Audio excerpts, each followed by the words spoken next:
का आप projection find करें, वो फॉर्मूला आपको पता है कि y dot u divided by u dot u, अगर दो वेक्टर है यहाँ इसके रिस्पेक्ट से हम फाइंड करेंगे, लेकिन वो प्रोजेक्शन होगा आपके ऑर्थोगोनल प्रोजेक्शन, परपेंडिकुलर प्रोजेक्शंस हम फाइंड करेंगे।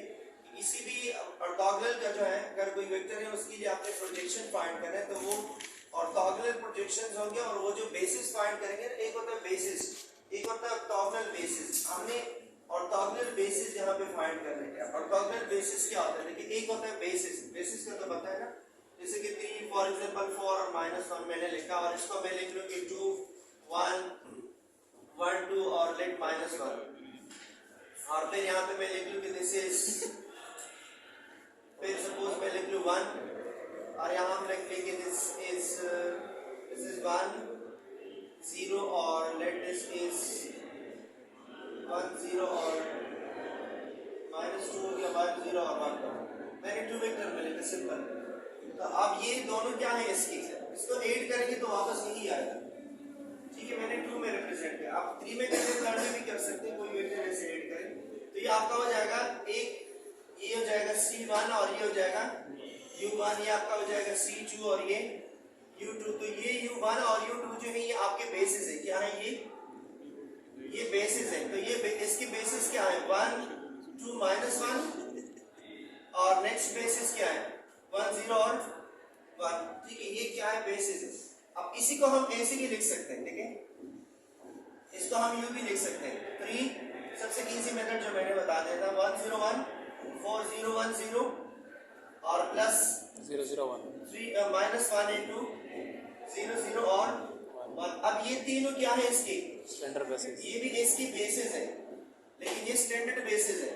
अब स्टैंडर्ड बेसिस और इसमें क्या फर्क है, स्टैंडर्ड बेसिस का मतलब होता है एक स्टैंडर्ड बेसिस, एक बेसिस और एक ऑर्थोगोनल है। स्टैंडर्ड बेसिस ऑर्थोगोनल जो होते हैं, ऑर्थोगोनल का मतलब क्या होता है, इसकी जो दो बेसिस आ गई V1 और V2, अगर आप इसको आपस में मल्टीप्लाई करें क्या इससे 0 आ रहा है 1, ये इसको हमने स्टैंडर्ड, इसको स्टैंडर्ड बेसिस कहते हैं। देखिए यहाँ पे अगर मैं इसको मल्टीप्लाई करूं V1 और V2 को, इससे 1 आ जाएगा 0 और -1 1 से क्या आ रहा है 0 आ गया ना। तो अगर इसके मल्टीप्लिकेशन से 0 आए तो इसका मतलब है कि दोनों बेसिस हैं, और ये दोनों बेसिस कौन से बेसिस हैं ऑर्थोगोनल है, आपस में परपेंडिकुलर भी है। अब ये भी बेसिस है और ये तीनों वेक्टर्स हैं आपस में ऑर्थोगोनल है, क्योंकि मल्टीप्लाई करने से 0 आ रहा है। लेकिन अगर यहाँ पे कुछ और वेक्टर आ जाए, सपोज 5 और -1 आ जाए, इससे 0 नहीं आ रहा। अब ये बेसिस हो गए लेकिन ये ऑर्थोगोनल नहीं है। तो ग्राम श्मिट जो प्रोसेस है, इसके रिस्पेक्ट से हम ऐसे बेसिस फाइंड करेंगे जो आपस में ऑर्थोगोनल होंगे, परपेंडिकुलर होंगे, मल्टीप्लाई भी करेंगे तो उससे 0 ही आएगा। तो ये प्रोसेस ऑर्थोगोनल बेसिस के लिए। अब इनका फॉर्मूला है जनरलाइज्ड स्टैंडर्ड बेसिस आपके मस्ट होंगे, स्टैंडर्ड बेसिस जो है वो ऑर्थोगोनल नहीं होंगे, स्टैंडर्ड बेसिस आपके ऑर्थोगोनल ही होंगे। अगर आप उसको मल्टीप्लाई भी करेंगे तो इससे बस 0 ही आएगा स्टैंडर्ड बेसिस। एक बेसिस होता है जनरल बेसिस, ये होता है कि अगर इसके सिर्फ वेक्टर्स फाइंड करें, जरूरी नहीं कि उससे 0 आ जाए। एक होता है कि अगर उससे 0 आ जाए तो फिर वो आपका होता है कि ये इसके ऑर्थोगोनल बेसिस है। अगर परपेंडिकुलर से 0 भी आ जाए तो ऑर्थोगोनल बेसिस होते हैं। अब इसके लिए फॉर्मूला क्या है, देखिए इसका मेन फॉर्मूला है, यहाँ पे मैंने रिप्रेजेंट कर रहा हूँ, इन्होंने लिखा है, ये इसका मेन फॉर्मूला है जनरलाइज्ड फॉर्म में। इस बहुत सिंपल फॉर्मूला है इसका,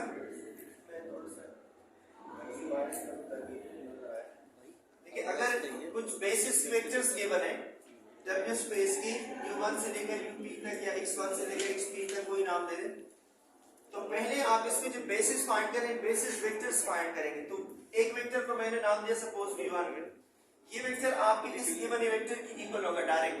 जो क्वेश्चन में गिवन होगा पहला, उसको आप पहले के नाम से ही V1 से रख लें। दूसरा क्या होगा V2 जो है S के सेकंड वाले से, X2 से आप X2 डॉट इसके साथ X1 मल्टीप्लाई करेंगे, X2 dot X1 divided by और X2 डॉट V1, ये V1 इससे मल्टीप्लाई होगा divided by V1 dot V1 into V1। Next क्या होगा V3, X3 आएगा, X3 dot V1 divided by V1 dot V1 into V1 फिर X3 dot V2, और इस तरह से आप इसको मैक्सिमाइज करेंगे। देखिए मैं लिख रहा हूं, फॉर एग्जांपल कुछ बेस वेक्टर्स गिवन है और वेक्टर आप x के नाम से लेंगे, late x1 x2 x3 x1 x2 x3 up to xn are basis for the subspace जैसे कि W लिखा है, W लिखने of Rn means ये nth डायमेंशन कोई वेक्टर्स है। अब क्या करेंगे इसके, और क्वेश्चन में है कि फाइंड, सपोज क्वेश्चन में है कि फाइंड द ऑर्थोगोनल बेसिस, ये क्वेश्चन मैंने लिखा। अब इन वेक्टर्स कीजिए। अब ये वेक्टर्स ऐसे गिवन होंगे, देखिए कि if x1 is equal to suppose 2 minus 1, x2 is equal to 3 और 4, कोई नंबर लिख ले। Find the orthogonal basis for these two vector, इन दोनों के लिए क्या फाइंड करें, ऑर्थोगोनल। ये x2 तक है तो आपका फॉर्मूला यहां तक ही जाएगा और आगे नहीं जाएगा फॉर्मूला। अगर यहाँ पे 3 वेक्टर्स गिवन है तो आपका फॉर्मूला ज्यादा से ज्यादा v3 तक चला जाएगा, v2 तक चला जाएगा। आपने क्वेश्चंस को देखना, ये जनरलाइज्ड फॉर्म में। अगर n वेक्टर्स गिवन है तो कैसे करेंगे, देखें आपका जो पहला v1 वेक्टर होगा ये आपका इक्वल टू इस पहले वाले के, मतलब v1 is equal to 2 minus 1 हो जाएगा। पहला वेक्टर क्या है यहाँ पे 2 माइनस 1 है तो उसकी इक्वल करेंगे, वो जो भी गिवन है क्वेश्चन में। ये x1 गिवन है तो मैंने इसको x1 की इक्वल किया। v2 क्या होगा आपका, v2 इस x2 से माइनस होगा और इसी x2 के साथ आप v1 मल्टीप्लाई करेंगे divided by v1 dot v1 into v1, वही प्रोजेक्शन का फॉर्मूला है। x2 के साथ पहले वाला मल्टीप्लाई करेंगे, ठीक है। अब अगर इन केस x3 v3 आ जाए तो पहला आपका x3 आ जाएगा। अब स्टेप वाइज शुरू करें, x3 के साथ v1 करें, फिर करें x3 dot v1 divided by v1 dot v1 into v1 minus v1 के साथ क्या x3 को किससे करें, v2 से, minus x3 dot v2 divided by v2 dot v2 into v2। अगर इन केस आपका v4 है तो क्या करेंगे, x4 माइनस इस x4 को पहले v1 से करें, फिर माइनस x4 को v2 से करें, माइनस x4 को फिर v3 से 3 टाइम माइनस करेंगे, क्योंकि x4 यहाँ पे आप x4 को v1 से करें, x4 dot v1 divided by v1 dot v1 और इस होल को मल्टीप्लाई करेंगे v1 से, माइनस x4 डॉट v2 फिर v2 से करें डिवाइडेड बाय, अभी तो वेक्टर हाँ तो ये जितने गिवन होंगे तो वहां तक जाएंगे, फिर v3 तक जाए, x4 dot v3 divided by v3 dot v3 into v3, 1 less तक जाएंगे। अगर v4 है तो v3 तक जाएंगे, अगर v2 है तो v1 तक जाएंगे, अगर v3 है तो v2 तक जाएंगे।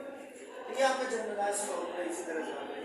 तो इसके क्वेश्चंस को सॉल्व करें। अब क्वेश्चन इसी तरह से केवल होंगे, क्योंकि मैं क्वेश्चन करता हूँ बस जल्दी से, फिर बाकी क्वेश्चन आपको देखने एक्सरसाइज में देखनी ये है। जैसे कि इन्होंने क्वेश्चंस दिए, यहाँ पे 2 वेक्टर्स गिवन है, देखिए 2 वेक्टर्स गिवन है। क्वेश्चन में क्या है कि the given set is the basis for the subspace used in Gram Schmidt process. इस प्रोसेस को यूज करें और फाइंड क्या करें, ऑर्थोगोनल बेसिस फॉर W। यहाँ 2 वेक्टर है तो 1 स्टेप तक जाएगा, 3 वेक्टर है तो 2 स्टेप तक जाएगा। अब देखिए यहाँ पे 2 वेक्टर्स हैं, अब बताएं कौन से क्वेश्चन है, v1 और v2 तक जाएगा। हाँ सिर्फ 2 तक जाएगा। आप बताएं कौन से क्वेश्चन है, एक ही स्टेप तक जाएगा। क्वेश्चन नंबर 2 करें। देखिए यहाँ पे सॉल्व करें क्वेश्चन नंबर 2। ये आपका क्या हो जाएगा, x1 में इसको डायरेक्ट नाम दे रहा हूँ, आपने पेपर में उसको x1 के दिया और इसको आप क्या रखें, पहला फॉर्मूला क्या है, v1 इज इक्वल टू, तो v1 is equal to x1 की वैल्यू क्या है 0, 4 और ये एक आंसर, एक v1 फाइंड हो गया।